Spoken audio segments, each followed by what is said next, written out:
The year was 1814, and London glittered like a chandelier suspended between heaven and hell. Beneath its golden light, where every sigh was measured and every smile a strategy, the season began anew, a grand masquerade of elegance, envy, and survival. Carriages rattled along Grosvenor Square, footmen hurried through drizzle, and the scent of lilacs mingled with the sharp chill of ambition. Inside the marble-pillared ballroom of Lady Farnsworth's residence, the cream of English nobility gathered, pearls, laughter, and lies entwined like ivy on polished stone.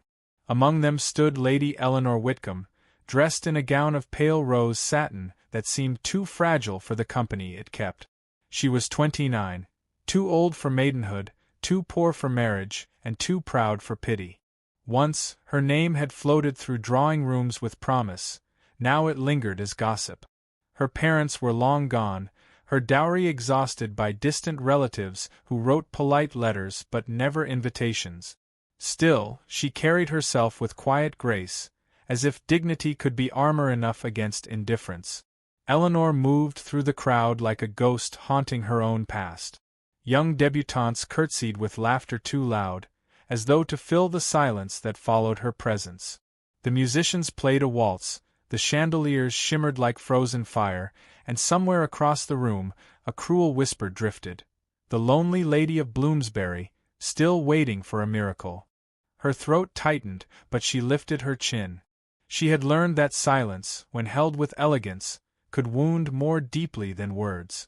Yet even the strongest composure frayed when the laughter came, light, mocking, cruelly familiar. Lord William Harrow, once her suitor, now engaged to a young heiress with a dowry as vast as her ignorance, smiled from across the room. "My dear Lady Eleanor," he drawled, bowing with theatrical grace. "How pleasant to see you still, devoted to society's pleasures. You have the most remarkable endurance." A ripple of polite amusement passed among those listening. Eleanor met his gaze with the poise of a woman who refused to bleed before her enemies. "Endurance," she said softly, "is a quality some men discover too late to admire." Then she turned, leaving behind a silence sharper than a blade. Outside, the night air bit at her cheeks. Lanterns flickered against the fog as carriages lined the street. She walked toward the courtyard fountain, seeking a moment's reprieve from the suffocating brilliance of the ballroom. Her reflection trembled in the water, a woman alone, with no hand to hold and no future to claim. For a moment, her breath faltered. She wondered if solitude was her punishment or her protection. It was then that she heard footsteps, deliberate, measured, and steady. Turning, she found herself face to face with His Grace, the Duke of Ravenshire. He was a man carved from restraint and reputation, tall, impeccably dressed, his expression unreadable yet softened by a flicker of curiosity. His dark hair, touched with the faintest trace of silver, gave him the air of command one could neither challenge nor ignore. Few dared to approach him, for he spoke little and listened even less. Yet now, he regarded her with quiet interest, as though he had stumbled upon a forgotten truth. "You seem in need of air, Lady Eleanor," he said, his voice low, refined, and edged with something she could not name. She inclined her head.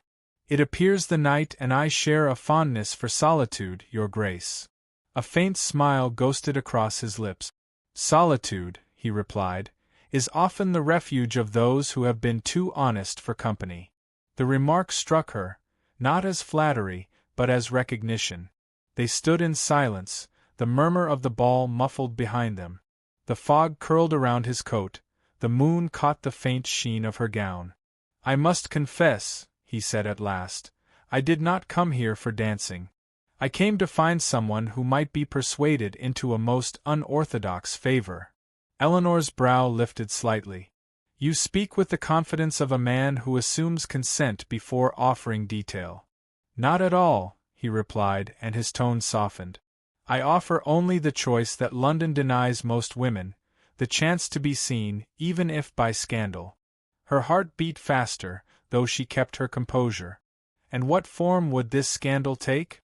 He hesitated, then met her gaze. I ask you to pretend to be my mistress. For 1 week only. The words hung in the cold air, too audacious to be imagined. She could scarcely breathe. Your mistress, she repeated, her voice a whisper of disbelief. You presume much, your grace. I presume necessity, he said. My reputation teeters between admiration and ruin. A political rival spreads tales designed to discredit me. I require a distraction, something dramatic enough to redirect every whisper in this city. A noblewoman's companionship, under the guise of impropriety, would serve perfectly. No harm shall come to you.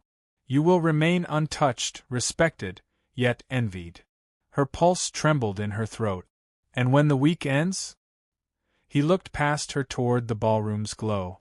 Then the world may think what it wishes. I am accustomed to its judgment. His eyes returned to hers. But you, Lady Eleanor, you seem immune to it. The honesty of that observation pierced her. She wanted to laugh, to tell him how wrong he was, that she felt every whisper like a bruise. But instead, she said quietly, immune? No. Only practiced. He studied her for a long moment, as though searching for something in her silence. Would you consider my offer? She looked at him then, truly looked. Beneath the poise, beneath the cold grace of his manner, there was fatigue. Not of body, but of soul. He was a man surrounded by wealth and power, yet haunted by isolation no less profound than her own. What would society call a woman who accepts such an arrangement? She asked. Brave, he said simply. The word startled her. In it, she heard no mockery, no pity. Only truth.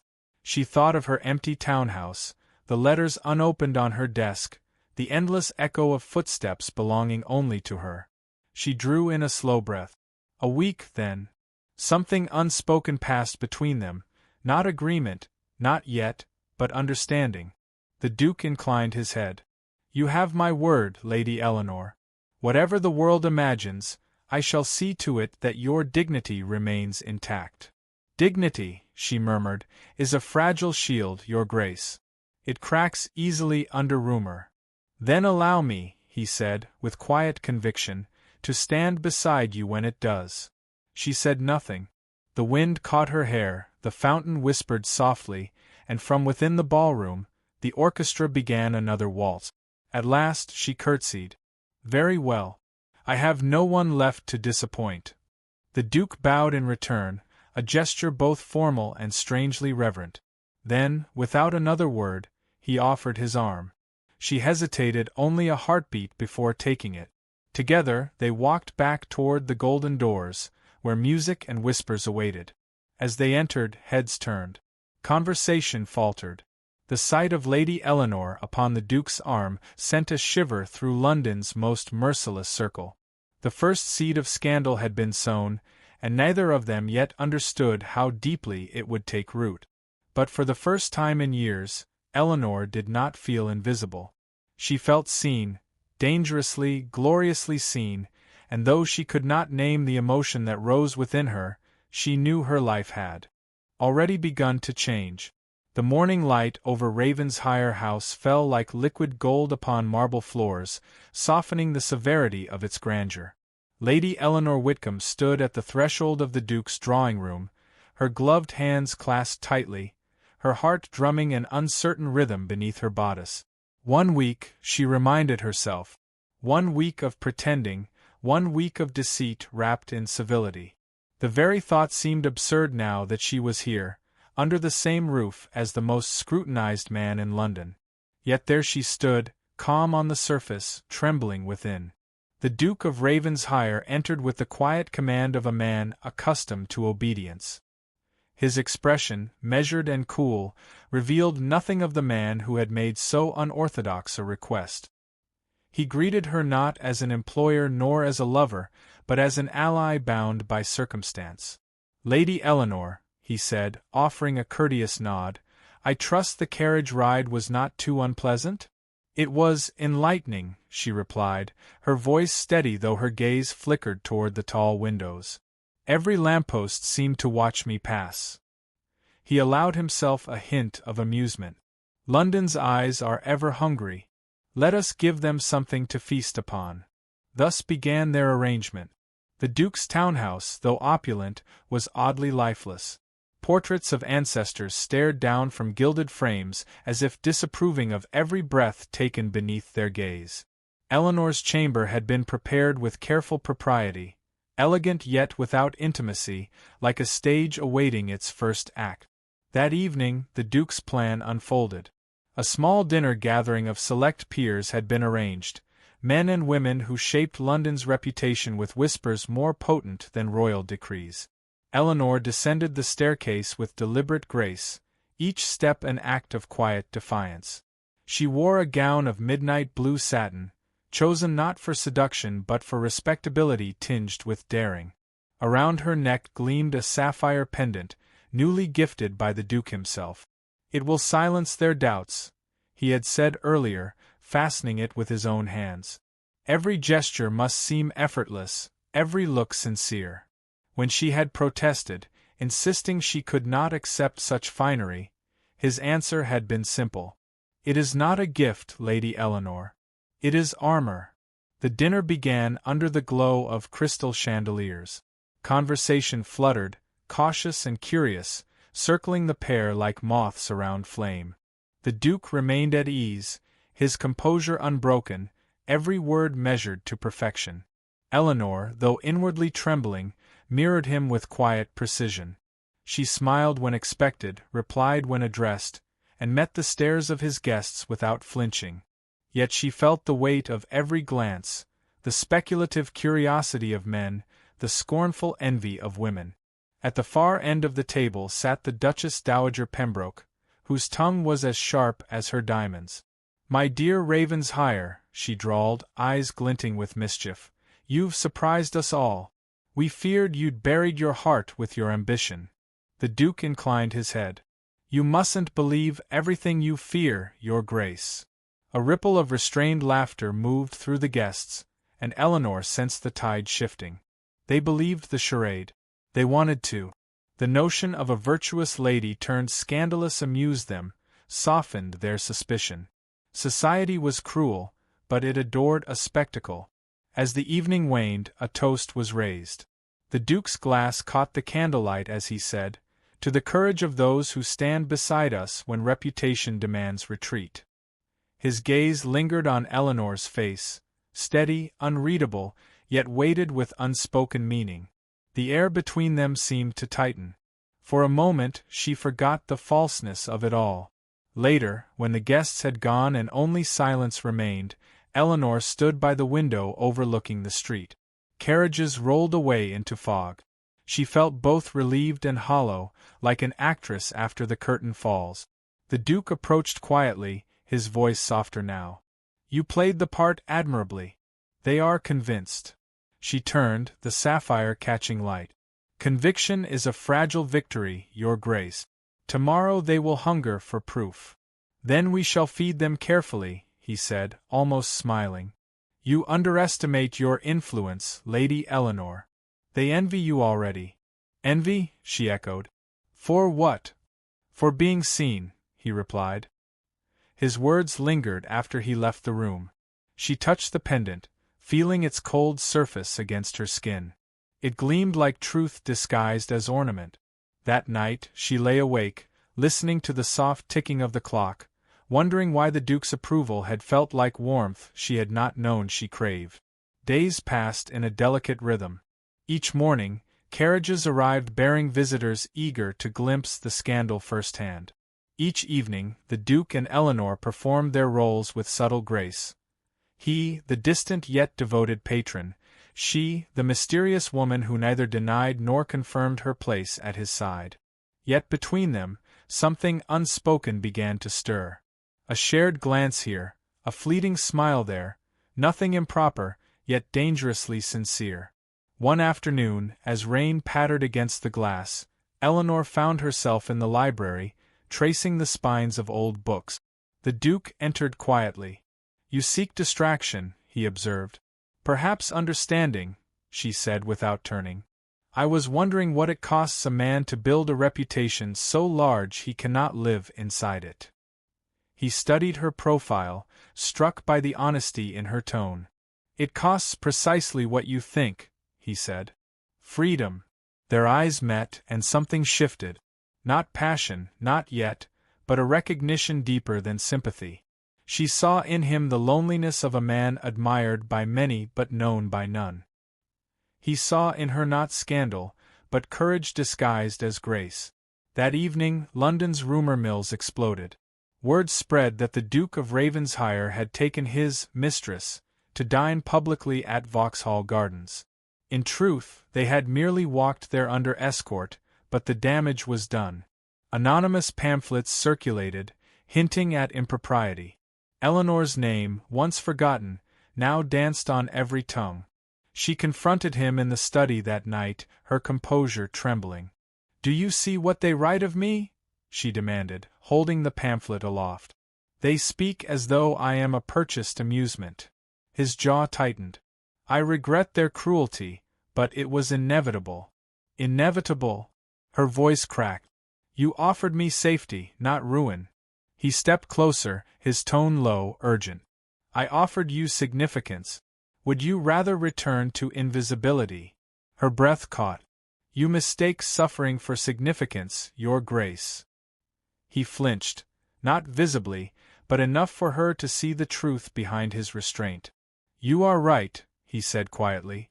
"And yet, I find myself unable to undo what I've begun." For a heartbeat, silence filled the room, heavy, electric. She saw then, beneath his stoic exterior, the faintest fracture of vulnerability. Something in her anger dissolved, replaced by pity and confusion. He looked away first. "You have my word, Lady Eleanor. When this is done, I will ensure your name is restored." She nodded, though her voice trembled when she spoke. If only names could forget as easily as men. As she turned to leave, he caught sight of the sapphire pendant at her throat.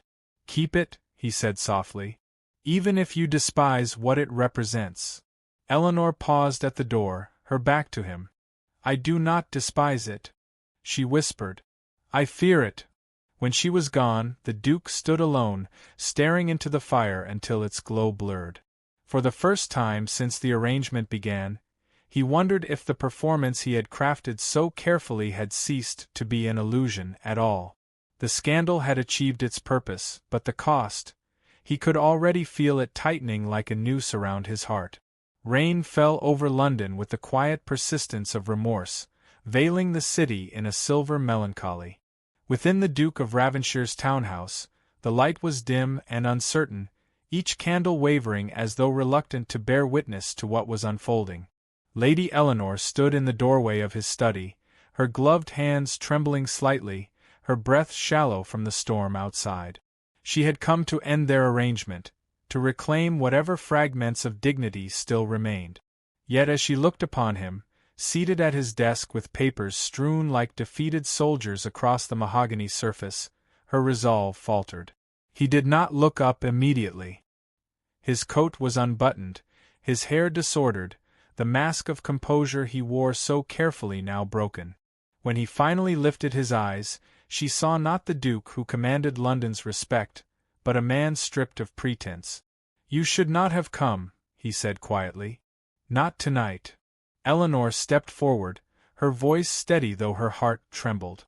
"I did not come for pleasantries, Your Grace. I came to tell you this must end.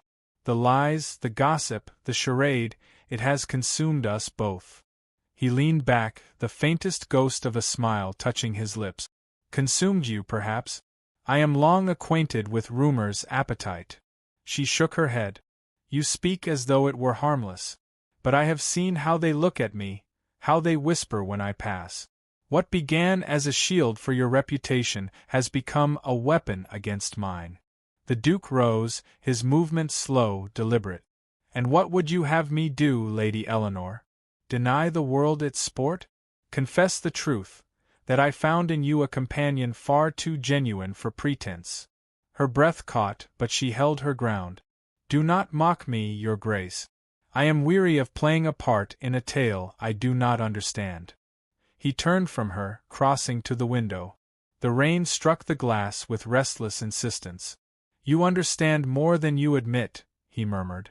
"You see the world's cruelty too clearly not to recognize it in me." Silence settled between them, deep and fragile. The fire crackled softly, its warmth unable to reach the distance that now divided them. Eleanor took a hesitant step closer. "Then help me understand. Tell me why a man of your stature, a man who could have chosen any lady in London, would ask such a thing of me." He did not answer at once. His hand rested against the window-pane, as if seeking to steady himself. When he finally spoke, his voice was lower, stripped of its usual authority. "Because you were the only one who looked at me and saw a man, not a title. I mistook that honesty for indifference. I thought I could borrow your presence without consequence." Her pulse quickened. "And now?" He turned toward her. In the half-light, his face seemed carved from sorrow and restraint. "Now I find myself unable to distinguish what is false from what is real. I created a performance for the world's amusement, and somewhere in the middle of it, I forgot it was a lie." Eleanor's composure wavered. The ache in his voice was one she recognized, loneliness cloaked in pride. "Do you mean to say you regret it?" she asked softly. "No," he replied after a long pause. "I regret nothing except that I did not meet you before my heart became a fortress." Her eyes glistened, though she tried to conceal it. "A fortress," she repeated, her tone bitter and tender at once. "You speak as though your heart were under siege, Your Grace. Yet you built the walls yourself." He exhaled, a sound closer to surrender than frustration. "Perhaps. But I built them because once, long ago, I trusted where I should not have. There was a woman, of equal rank, well favored by society. I believed her affection genuine, until she sold it to another for a title greater than mine. Since that day, I have lived as though feeling were a weakness to be hidden, not shared." Eleanor lowered her gaze. "And now you would punish yourself by loving what you cannot claim?" He gave a faint, humorless smile. "Do you imagine I chose this torment willingly? I asked for a performance, Lady Eleanor, but what I received was revelation. You have undone every conviction I held about myself." The words struck her with dangerous clarity. The world beyond the window vanished. Only his voice existed, quiet and tremulous. She wanted to speak, to tell him she felt the same, the confusion, the fear, the forbidden tenderness, but pride held her still. At last, she whispered, "If what you say is true, then what future remains for either of us? I am already ruined in name. You, if you persist, will be ruined in power." He stepped closer until the air between them trembled. "Power is a hollow thing, Eleanor. I have wielded it all my life and found no comfort in it. But the thought of losing you, even as pretense, has made me feel more human than a decade of triumphs ever did." Her name on his lips disarmed her. No title, no formality, only truth. She looked up, and for the first time, she saw the Duke not as a figure of control, but as a man reaching for redemption. "Do not tempt me with hope," she said softly.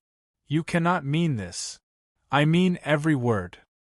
His hand lifted, then faltered in midair before resting gently against her cheek. The touch was tentative, reverent, as though he feared she might vanish if he held her too firmly. "I cannot promise you peace, nor security. Only honesty, and what affection I have left to give." Her heart ached. "Honesty may ruin us both." "Then let it," he whispered. "For I am weary of deceit." For a moment the world fell utterly silent. The fire dimmed, the rain softened, and the air between them seemed to hum with the weight of everything unspoken. Yet before either could speak again, a sharp knock broke the stillness. A servant entered, pale and hesitant. "Your Grace," he said, bowing low, "a letter has arrived. Urgent, from Lord Eastmere." The Duke's expression darkened. He took the letter, broke the seal, and read.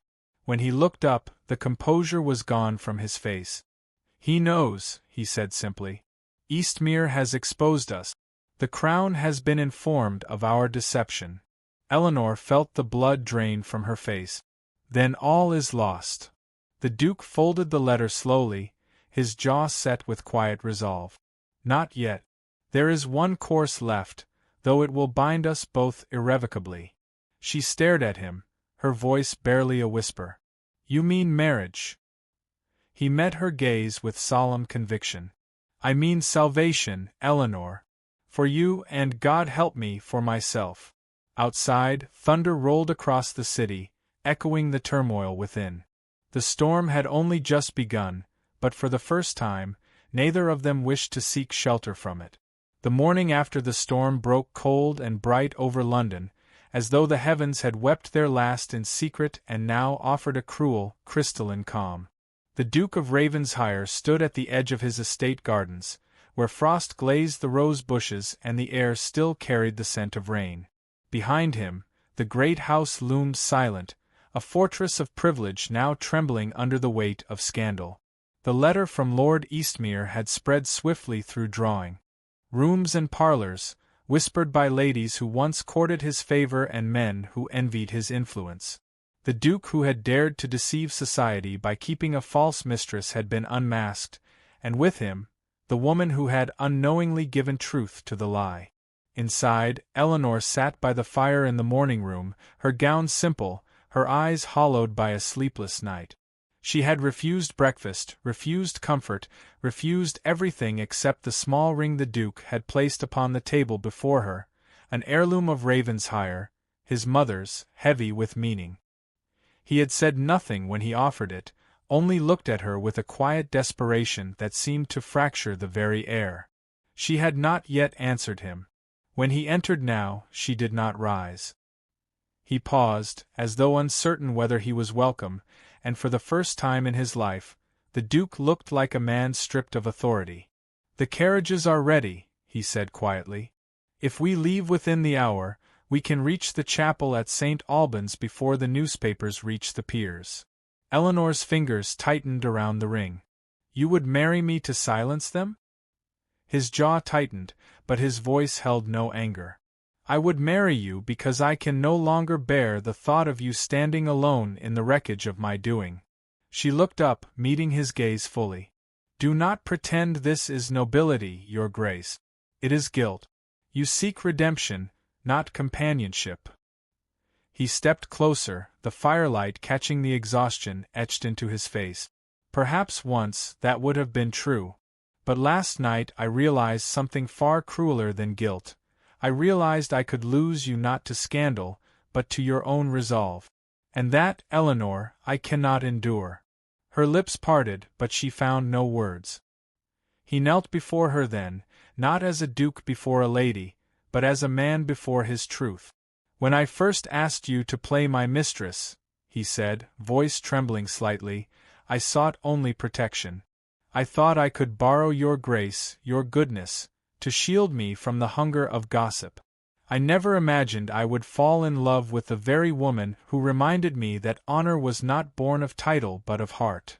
Eleanor's breath caught, and for a moment the world seemed to still. Do you mean to say you love me, Your Grace? He exhaled slowly, as if releasing years of restraint. I mean to say that I love you beyond pretense, beyond reason, beyond every wall I ever built to keep myself untouched. I love you as a man condemned loves the light he will never see again, and I am willing to face ruin, ridicule, even exile, if it means I may stand beside you openly. The words hung in the air between them, fragile and absolute. Eleanor rose to her feet, her voice breaking under the weight of emotion. You cannot know what you ask. Marriage to me would end every alliance you have left. Your estates, your seat in Parliament, everything would turn against you. He rose as well, taking her hands gently in his. Then let it. I have lived my life surrounded by admiration and found only emptiness. You, alone in this vast and unforgiving city, showed me what courage looks like.